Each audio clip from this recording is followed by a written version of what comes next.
Gracias por continuar junto a nosotros en la primera emisión de Informa TVX. Como lo he anticipado, miércoles 7 de junio, ya está conmigo Luis Enrique Amaya, especialista y consultor en asuntos de seguridad pública. Y el tema que vamos a desarrollar con Luis es la tregua como política pública de seguridad. Qué gusto volver a encontrarnos, Luis. Bienvenido. Muchísimas gracias, Carlos, y como de costumbre estoy a tus órdenes. Muy amable. Gracias a ti, Luis, por tomar un tiempo y estar con nosotros en esta mediodía en Informa TVX para hablar un tema controversial, pero también que requiere una lectura desde el análisis de la política pública, que es una de tus áreas de especialización, sobre todo en el ámbito de la seguridad ciudadana. Hablaremos en el transcurso de la entrevista sobre un tema que ha generado controversia, lo mencionaba, el caso de la tregua, porque hay un proceso judicial al respecto, del cual vamos a tener tus comentarios de cómo se ha ido desarrollando estos acontecimientos en el campo más judicial. Pero me gustaría que iniciemos la entrevista con esto, Luis. Hay un asunto que me llama la atención. ¿Por qué debemos analizar la tregua entre pandillas suscitada entre el año 2002 y 2013 como una política pública gubernamental? A mí me parece que usualmente se asocia la palabra, la expresión política pública con documentos institucionales, documentos programáticos, textos, y por tanto creo yo que hay una confusión usual entre la política pública y el diseño de políticas públicas. Usualmente los diseños de políticas públicas quedan plasmados en documentos programáticos que expresan una forma de entender un problema público y una forma de abordarlo. Pero en rigor una política pública no es un documento y no es un diseño. En términos muy simples, es una acción de gobierno, es un curso de acción, dice la teoría. Como definición más simple de una política pública y de una política en general, por tanto, de cualquier ámbito. Pueden ser políticas en el ámbito público o incluso políticas en el sector privado. También las instituciones privadas tienen sus propias políticas. Entonces, una forma simple, según la teoría, repito, de entender una política en general y una política pública en particular es un curso de acción. Es una acción de gobierno. Se entiende que hay acciones de gobierno que no constituyen políticas públicas. Son todas aquellas acciones de gobierno que, de hecho, el mismo gobierno se encarga de corregir. Por ejemplo, cuando se habla, siempre en el ámbito de la seguridad ciudadana, cuando se habla de ejecuciones extrajudiciales, por ejemplo, esa es una acción que activan y que desarrollan usualmente funcionarios o miembros de gobierno, miembros del aparato público, pero no se considera una política pública en tanto en cuanto es el mismo gobierno quien se encarga de corregir, o el Estado se encarga de corregirse a sí mismo, y aunque es una acción emprendida por miembros del aparato público, pues no se considera una política pública, el Estado corrige aquello. Mientras esta corrección no ocurra, a mí me parece que un curso de acción emprendido, no solamente que no se corrige, sino que además se reconoce, se abriga, se respalda, constituye una acción de gobierno y por tanto es una política pública, aunque no figure en documentos programáticos y diseños rigurosos. Me haces una mención interesante, Luis, porque quiero enfatizar en la primera pregunta que te hacía. Entonces, ¿podemos concebir o analizar la tregua como un curso de acción gubernamental que respaldaba el gobierno, la tregua, verla desde esta perspectiva? A mí me parece que hay suficientes elementos, pienso que sí, la respuesta es sí. Creo que hay suficientes elementos para concluir esto y te puedo ofrecer algunos. Por favor. El primero de ellos es la entrevista que le brindó el entonces ministro, entonces ministro de Justicia y Seguridad Pública, ahora ministro de Defensa, el general Munguía Payés. La entrevista que le ofrece al periódico digital El Faro, en aquella oportunidad El Faro lo tituló La nueva verdad sobre la tregua, en donde básicamente el general Munguía Payés lo que sostiene es sí, la tregua se diseñó en el despacho ministerial. Ese es un primer elemento, un reconocimiento, digamos.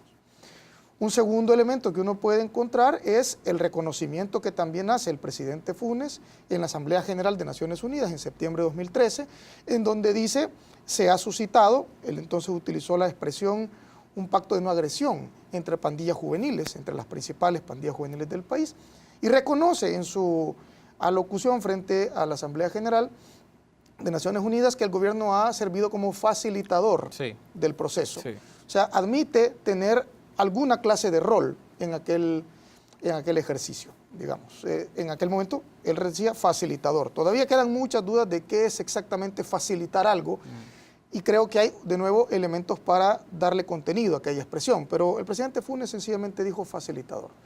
Un tercer elemento que uno puede encontrar son las múltiples declaraciones que ha dado el entonces secretario de Seguridad Multidimensional de la OEA, Sí. Adam Blackwell, Sí. quien además lo ha puesto por escrito muy claramente en negro sobre blanco, en un libro que se titula, publicado el año pasado, un libro que se titula y si termina la guerra contra las drogas, ¿qué sigue? Se llama el texto escrito Por Blackwell. por el entonces secretario, ahora ya no lo es, Adam Blackwell. En ese trabajo, un capítulo está dedicado completamente al tema de la tregua. Okay. Y él sostiene ahí, como lo ha repetido en otras entrevistas, de nuevo también con el periódico digital El Faro, que el gobierno de El Salvador, entonces presidido por Funes, y la OEA firmaron un documento, un acuerdo, en donde se establecía unos ciertos términos en los cuales la OEA participaría en el acompañamiento a la tregua. Uno de esos términos, por cierto, ha sido anunciado y ha sido señalado muchas veces por el entonces ministro Douglas Moreno, que salió del gobierno, incluso entiendo del partido, y trabaja ahora en una alcaldía, en la alcaldía de Ilopango, que es conducida por el Partido Arena. Bueno, uno de esos términos de aquel acuerdo que se firmó entre la OEA y el gobierno de El Salvador sostiene que la participación de los miembros de la OEA estará exenta de posibles persecuciones judiciales o penales en caso de que algo sospechoso o irregular pudiese suceder. Es más, Adam Blackwell reconoce en esta entrevista, lo dice en el libro, pero también lo reconoce en la entrevista a la que estoy refiriéndome, que eso debía ocurrir aquí como sucede en cualquier otro lugar en donde se inician procesos de pacificación, como le llamaban ellos, como lo ha sucedido aquí, en donde los mediadores de los procesos tienen que ser protegidos de eventuales acusaciones o señalamientos, salvo aquellas que sean evidentemente contrarias a la ley y al margen de su rol como mediadores.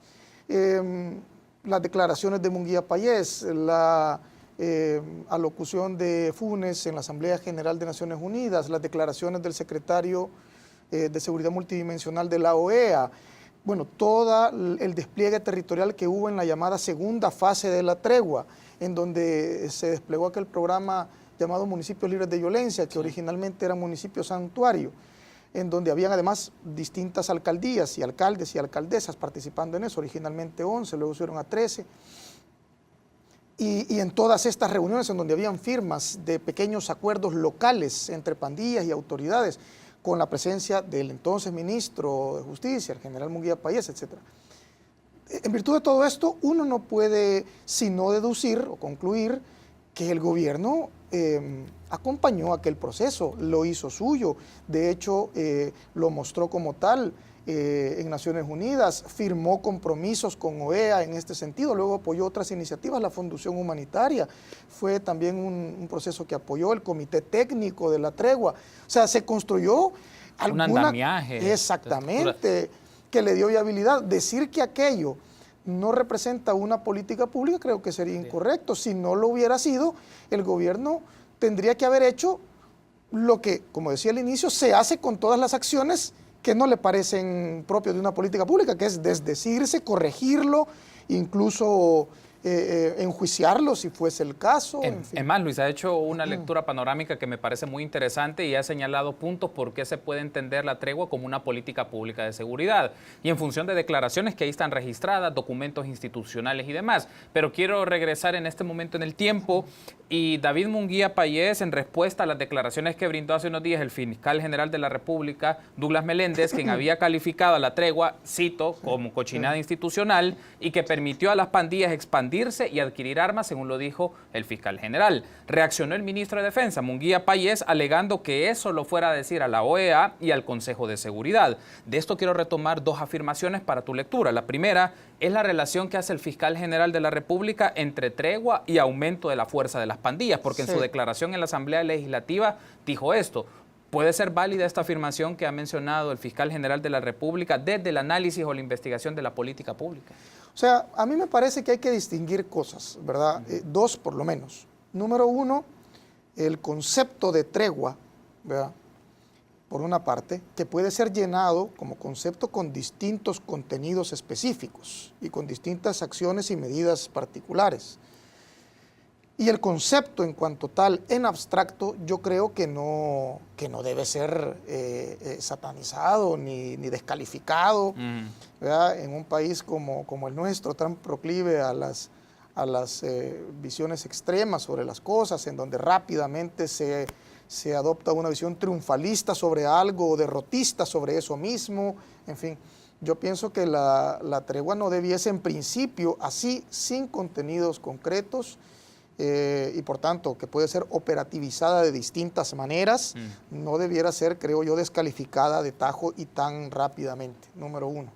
Luego voy a referirme con más detalle cómo es que luego los contenidos que se le dio a la tregua anterior, pues son los que se está ahora mismo enjuiciando o poniendo en la agenda pública, en el debate público.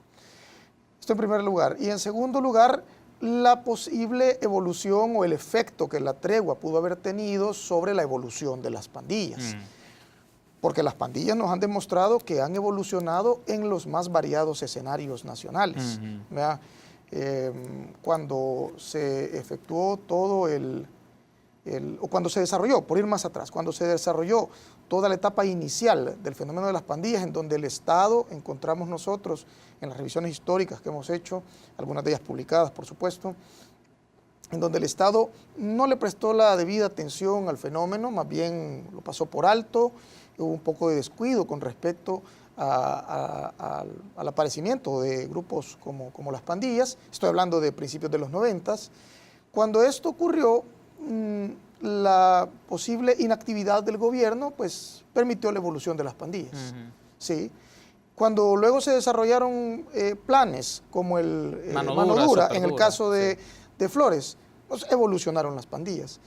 Cuando se lanzó lo que para muchos, incluyéndome, no fue verdaderamente un plan, el super Mano Dura, sino más bien una estrategia de manejo mediático del problema y principalmente para efectos electorales.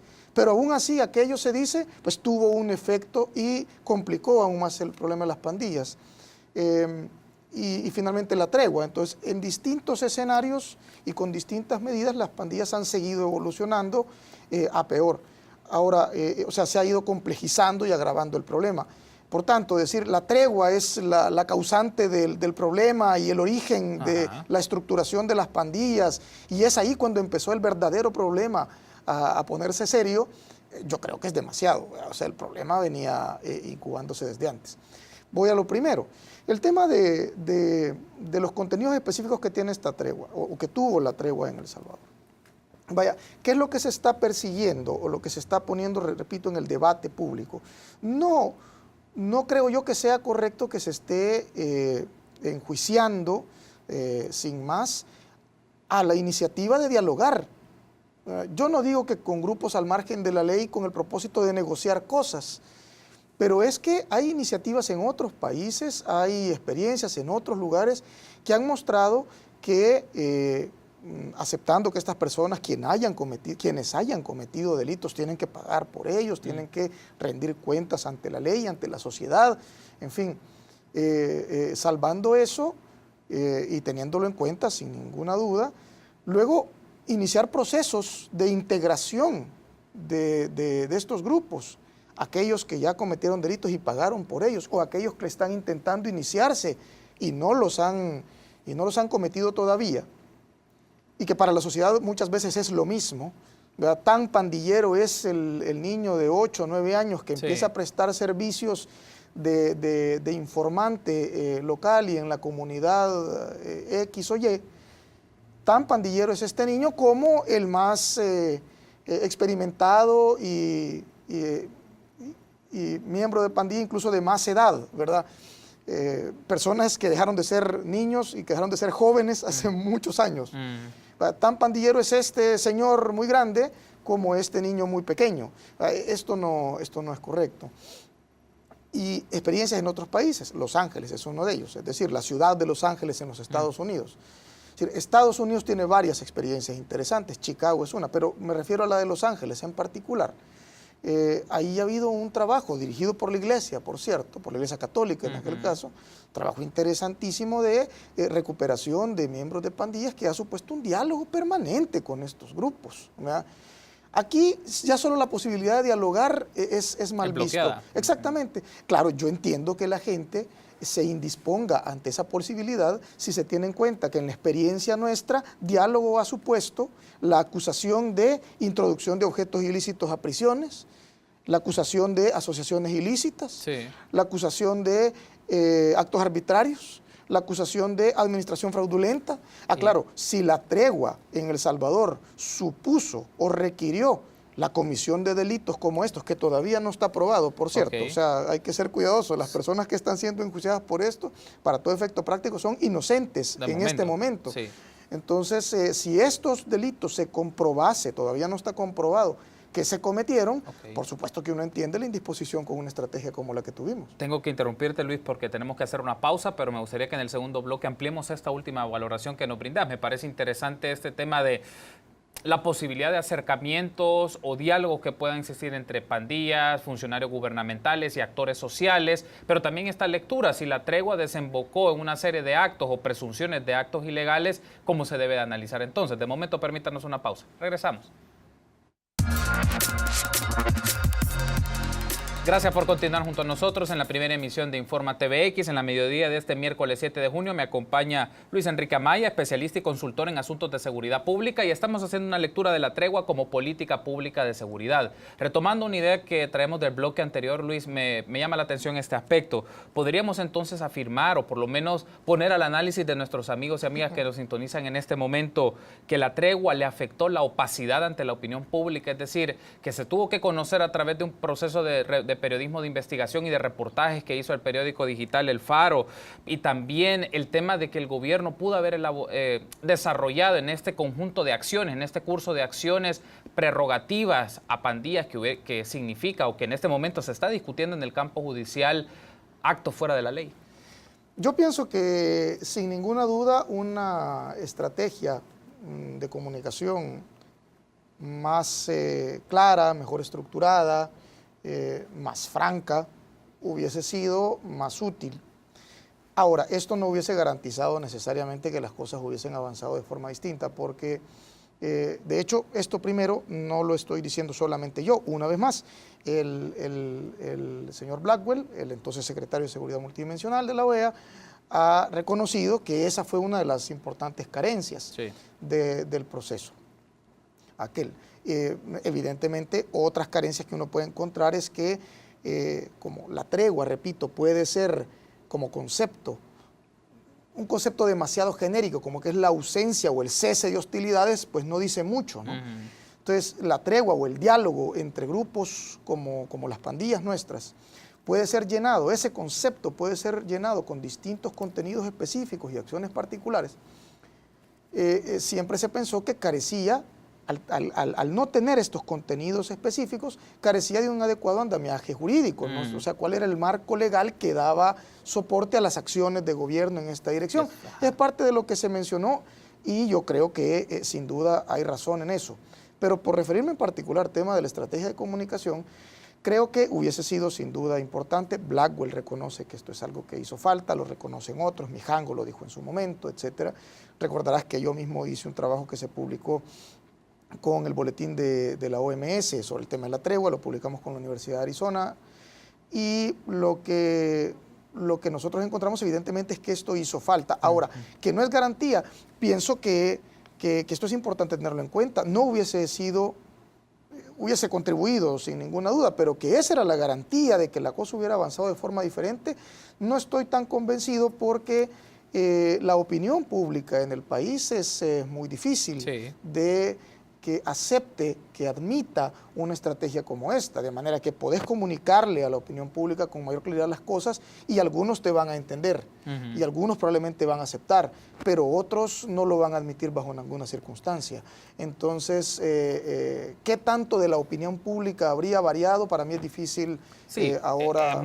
Sí, no se puede lograr ese tipo de medición. Hay un aspecto también en esto, Luis, bueno, dentro de la lógica de las disposiciones de gobierno, del margen legal, se pudo haber desarrollado actividades que hubieran dado una justificación, una legitimidad a este proceso de diálogo, de tregua, pero sin esto que ahora está en debate, que se pudieron haber cometido irregularidades o ilícitos. No se ha comprobado, evidentemente, hay un proceso judicial que va sobre la marcha y luego se van a establecer un fallo definitivo, pero vos consideras que el gobierno pudo haber desarrollado acciones dentro de su marco de trabajo, manera presupuestaria, con claridad, el tema de decisiones que quedan bajo la discreción, pero dentro de la autonomía de la instancia del órgano ejecutivo, Ministerio de Seguridad, Policía, para hacerlo de manera más frontal con las personas. Sé que hubiera generado un desgaste político, hubiera generado una complicación para el gobierno, pero hubiese sido sincero, que probablemente es un aspecto que a veces pasa de lado en esto.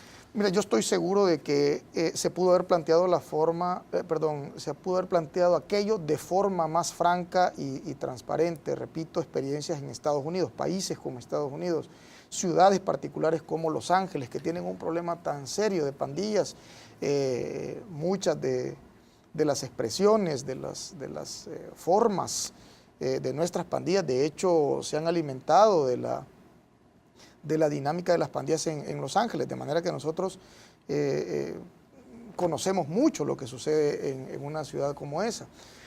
¿Qué es lo que pasa allá? Por ejemplo, el famoso caso de la experiencia del padre Gregory Boyle, por ejemplo, que es a la experiencia que me refería en donde la Iglesia Católica participa, pero hay otras más, por ejemplo, la experiencia conducida por el ahora consultor y entonces vicealcalde de Los Ángeles, Guillermo Céspedes, un programa que se llamaba GRID, consistente básicamente en romper la cadena de venganza, es decir, la activación de lo que él llamaba interruptores de violencia, en donde aparecía un homicidio, sucedía un homicidio y una serie de personas, de hecho con trayectoria dentro de las pandillas, expandilleros, con abolengo, con ascendencia, con prestigio dentro de las pandillas, jerarquía en las pandillas, eran contratados por la alcaldía de Los Ángeles para, de hecho, llegaron a ser más de 100, según las mismas presentaciones que hemos tenido posibilidad de ver del mismo Guillermo Céspedes.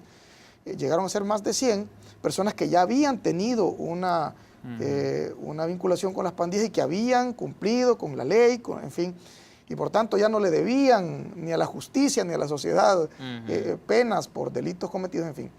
Estas personas eran contratadas por la alcaldía, pagadas por la alcaldía y se dedicaban a intervenir en momentos en los que un homicidio sucedía para que la cadena de venganza que se activa después de cometer un homicidio fuese interrumpida.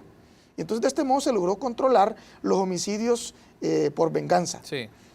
Estos eran personas contratadas por la alcaldía. Había una oficina con un encargado reconocido, había un presupuesto.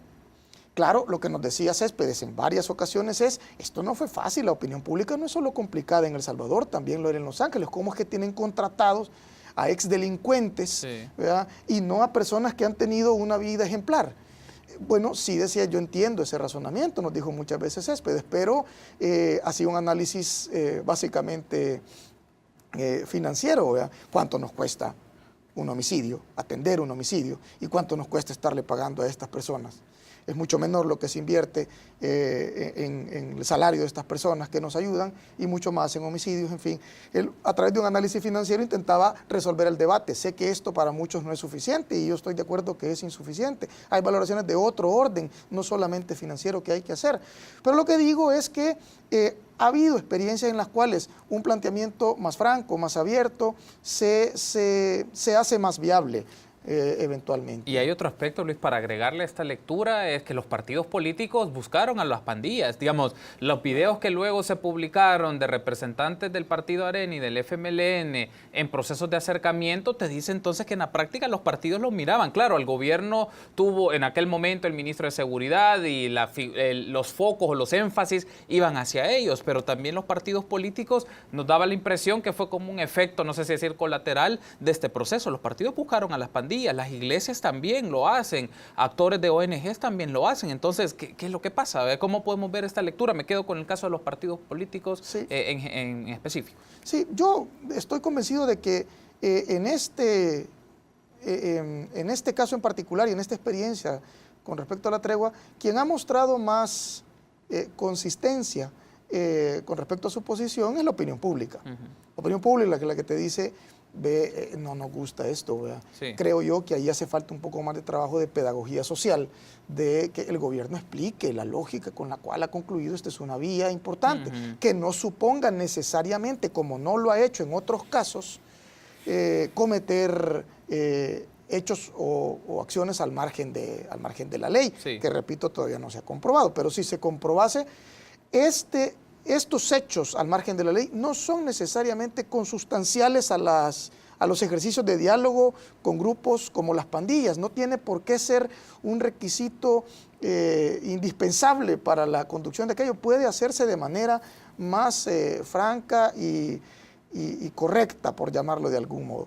Entonces, la opinión pública, sin embargo, creo ha sido la más consistente en su visión frente a aquello. Ahora, los partidos políticos, sobre todo algunos funcionarios, estos se han sido bastante inconsistentes en su manera de ver las cosas, ¿verdad? Que de pronto se entienda que hay una censura a una forma de proceder del gobierno, porque repito, fue una parte de los cursos de acción que el gobierno emprendió, y que luego pues se sostenga lo otro. Ahí hay bastante doble estándar para evaluar las cosas, lo cual para mí por lo menos confirma la poca altura con la que se abordó el tema de la tregua.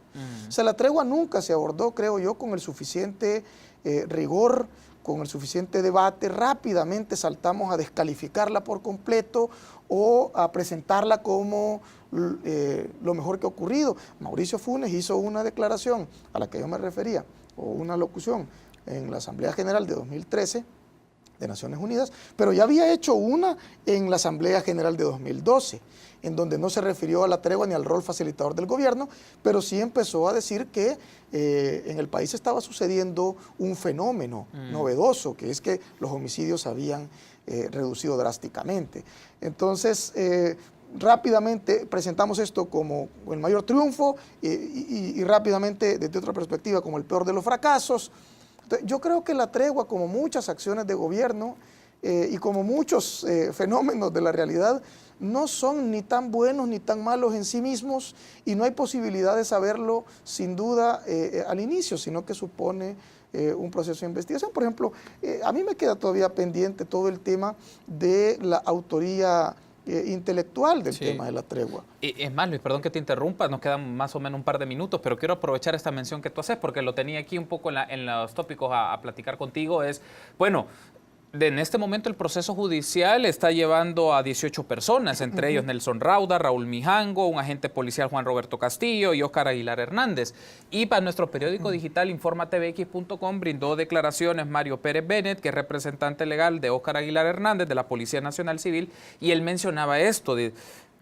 En el requerimiento fiscal se excluye el rol o la figura de David Munguía Payés, que lo califica como autor intelectual de este proceso. Y aquí viene esta idea. ¿Qué opinas de que en el proceso judicial se pueden atribuir, todavía no se ha llegado a ese punto, pero se podrían atribuir responsabilidades penales a instancias operativas, si lo quieres ver de esta manera, una sanción no solo moral o mediática, también una sanción judicial a personas en el campo operativo, pero se está dejando de lado, lo que menciona este señor, a los creadores o a las figuras intelectuales de este proceso? Mira, figuras intelectuales hay varias, ¿verdad? Una vez más, una fuente informada y calificada para opinar sobre esto es el mismo Blackwell. Adam Blackwell ha sostenido, ¿por qué no me enjuician a mí?, dice él. Sí. ¿Por qué no estoy enjuiciado yo?, dice Blackwell, si he sido parte de los arquitectos de esta iniciativa. Bueno, ahí seguramente está el ministro, el entonces ministro Munguía Payés, el presidente de la República. Claro, lo que se puede argumentar, y con razón, es nosotros fuimos los arquitectos, como lo ha sostenido Blackwell, los arquitectos de una iniciativa de pacificación, no los arquitectos de la Comisión de Hechos Delictivos. ¿Ya? O sea, es una cosa absolutamente diferente, ¿verdad? Que algunas personas, autores materiales en este caso, hayan cometido hechos delictivos, pues puede considerarse una actuación libre, independiente, no siguiendo órdenes. Si hubiesen autorías intelectuales, no de la tregua, porque esa es una cosa, sino de los hechos delictivos que se cometieron en el contexto de la tregua, o que podrían haberse cometido, porque no estamos seguros, ¿verdad?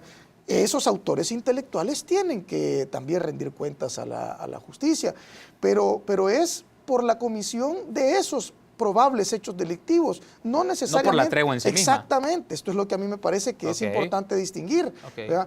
Porque iniciativas como la que se hizo aquí, de diálogo y tal, repito que en otros contextos se han llevado a cabo y no necesariamente han supuesto la comisión de hechos delictivos. Ahora, enjuiciar autores intelectuales es una complejidad jurídica muy importante, porque no solamente requiere de contar con pruebas que muchas veces son difíciles de obtener con respecto a lo que los abogados llaman dominio del hecho, sino que además tener la posibilidad de disponer estas pruebas en un orden tal que constituya una argumentación jurídica que sea creíble o probable, verosímil.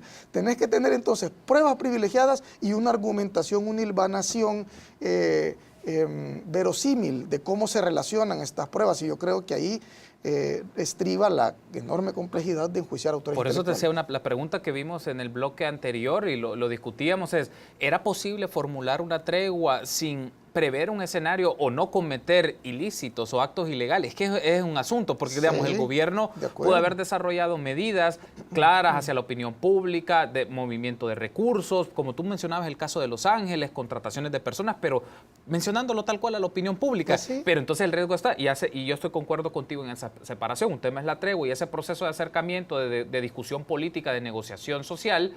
Otra parte es que se desarrollaran ilícitos en este contexto. Meter, por ejemplo, ilícitos a los centros penales, permitir la salida, bueno, la salida de 2 liderazgos de la pandilla a un canal de televisión, ese tipo de cosas, ¿eh? De acuerdo. Yo pienso que, una vez más, la experiencia internacional nos dice que sí hay formas. En el caso de El Salvador, no estoy seguro de que se hayan ensayado esas formas apropiadamente. Por ejemplo, desde que empezó a conocerse el tema de la tregua, se le pidió muchas veces al gobierno, explíquennos qué es lo que están haciendo. Y siempre fue una posición esquiva la del gobierno, así como decía que la de los partidos políticos tuvo doble estándar, la del gobierno fue también ambigua, ¿verdad? Es decir, nos decía, sí, estamos participando, pero somos facilitadores. Ok, ¿y eso qué significa? ¿Ustedes están participando? No, solamente estamos viendo que los mediadores en donde está la iglesia y nosotros facilitamos. Cuando hay que salir por los aplausos, entonces sí, es nuestro, y cuando hay que salir por los tomates, entonces no es nuestro. Bueno, esa visión ambigua, esa posición ambivalente es lo que en parte, creo yo, llenó de desconfianza sobre el proceso. Contribuyó, por lo menos, a incrementar la desconfianza que hubo sobre el proceso de la tregua. Y yo pienso que si se hubiese planteado con mayor claridad, entre otras cosas, lo que hubiera supuesto es asumir los costos políticos de aquella decisión. Ya te puse el ejemplo de cómo Céspedes tuvo que lidiar con esos costos políticos. Él buscó una alternativa, como el ejemplo que te puse, de explicar los costos financieros sobre aquello, pero fue una manera, a algunos puede o no gustarle, pero en todo caso enfrentó los costos políticos. Este gobierno, perdón, el gobierno anterior, no quiso asumir los costos políticos, y eso fue falta de, creo yo, claridad, convicción. Y el otro se fue por otra línea. Pero bueno, Luis, tengo que terminar la entrevista por el tiempo, pero me gustaría que nos volvamos a encontrar y seguir analizando este tema, no solo de la tregua, sino también las políticas de seguridad en nuestro país. Para servirte, Carlos, y muchas gracias por el espacio. Gracias a ti por habernos acompañado. Estuvo con nosotros Luis Enrique Amaya, especialista y consultor en asuntos de seguridad pública, y hablamos un poco de la tregua como política de seguridad. Permítanos una pausa. Volvemos en minutos.